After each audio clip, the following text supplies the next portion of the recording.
दोस्तों, आज मैं आपको अपनी वो कहानी सुनाती हूँ जब मेरी पहली बार थकी हुई थी। वक्त में 16 साल की थी। बहुत ही पुरानी कहानी है, मगर आपको पूरी कहानी सुनाती हूँ कि आखिर मेरी शुरुआत कब से हुई।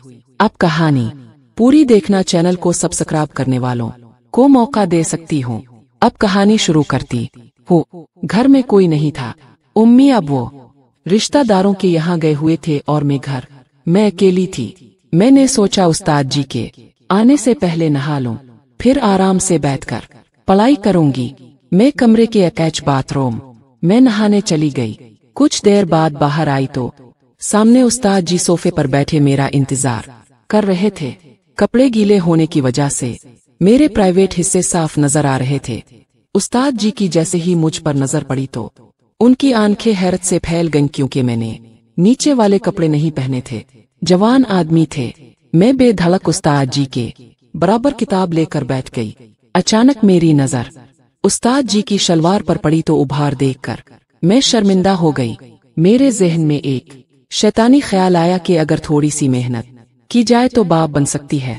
मैंने जानबूझकर अपनी किताब नीचे गिरा दी और जानबूझकर नीचे झुक कर किताब पकड़ने लगी।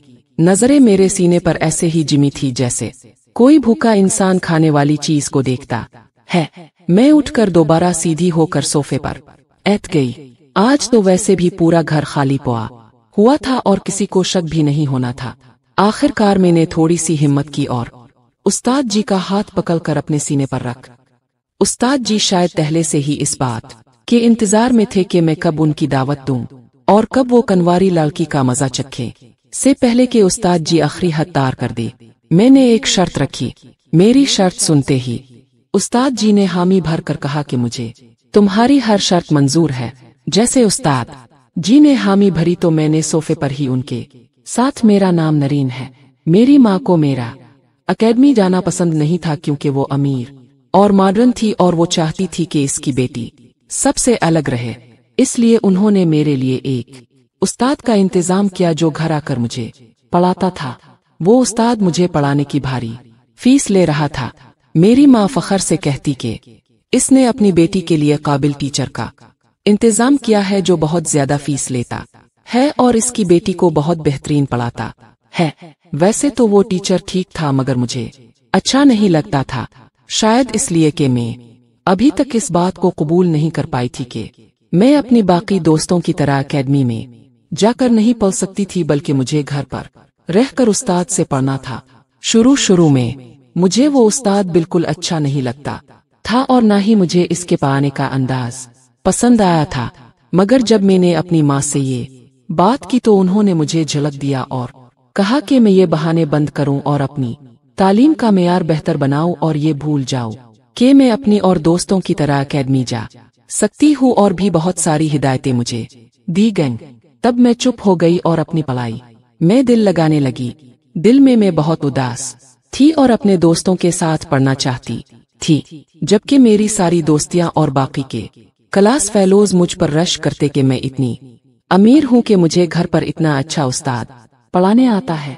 उनकी बातें सुनकर मैं भी नखरे में आने लगी और तब मैं अपना सारा अफसोस भला कर अपने उस्ताद से बहुत अच्छे से पढ़ने लगी। और जब मैंने दिल से इस उस्ताद को कबूल किया तो मुझे मालूम हुआ कि वो वाकई एक काबिल उस्ताद है और मुझे बहुत मेहनत से पढ़ाता है। और इसकी मेहनत की वजह से मैंने बहुत कम दिनों में अपनी पढ़ाई बेहतर कर ली और अब क्लास में हर सब्जेक्ट मैं टॉप पर आ गई थी, जिस वजह से क्लास और स्कूल में मेरी खूब वाह होती, जो सुनकर मुझे बहुत अच्छा लगता था।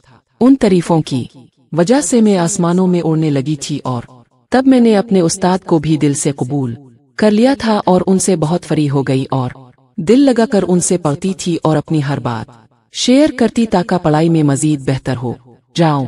इस वजह से मेरे माँ बाप भी बहुत खुश हो गए थे कि उनकी बेटी पहली पोजीशन पर रहती।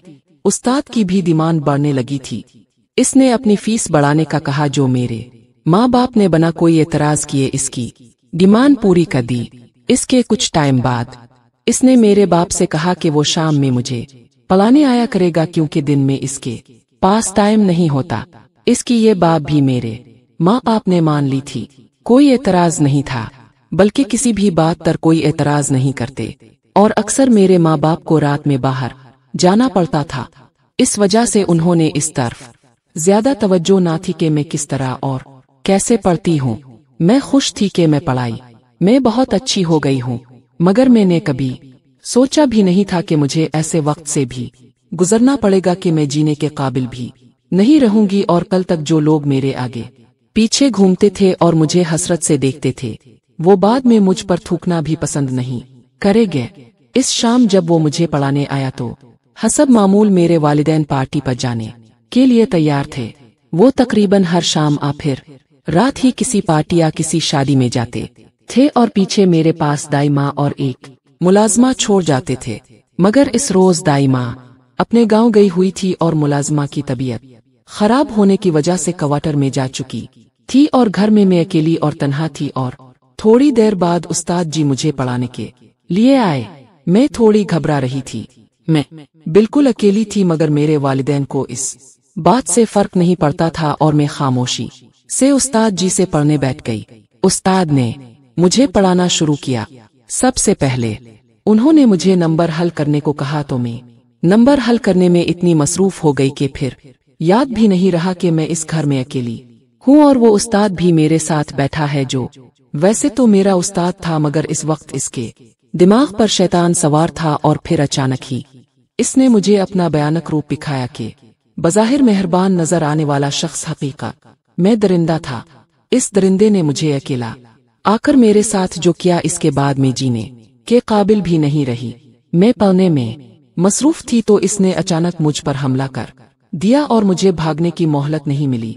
इसने मुझे बिल्कुल बेबस कर दिया।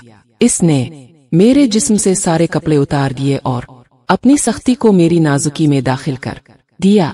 दर्द और तकलीफ की वजह से मेरी आंखों से आंसू निकल रहे थे, मगर वो इंसान नहीं, दरिंदा था।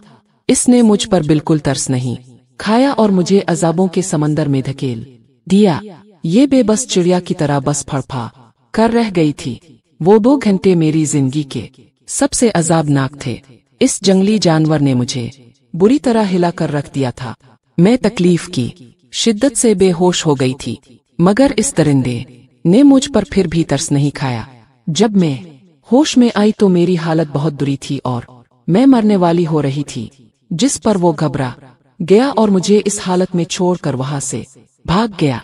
मैं बिल्कुल बेहोश हो चुकी थी और मुझे नहीं मालूम था कि फिर क्या हुआ और क्या नहीं। फिर जाने कितनी देर तक मैं बेहोश पड़ी रही और जब मुझे होश आया तो मैं अस्पताल के बेड पर मौजूद थी और साथ ही मेरे वालिदैन बैठे रो रहे थे। पहले तो मुझे समझ में नहीं आया कि मैं कहाँ हूँ और क्यों हूँ, मगर फिर जब धीरे धीरे मेरे होश जागने लगे तो वो पूरा मंजर मेरी आंखों के सामने घूमने लगा। मैं फिर से चीखने चलाने लगी। मेरी हालत तर मेरे वालिदैन तड़प रहे थे और मुझे पुकार रहे थे, मगर मुझे किसी की पुकार नहीं सुनाई दे रही थी। मैं बुरी तरह चीखती जा रही थी और फिर बेहोश हो गई थी।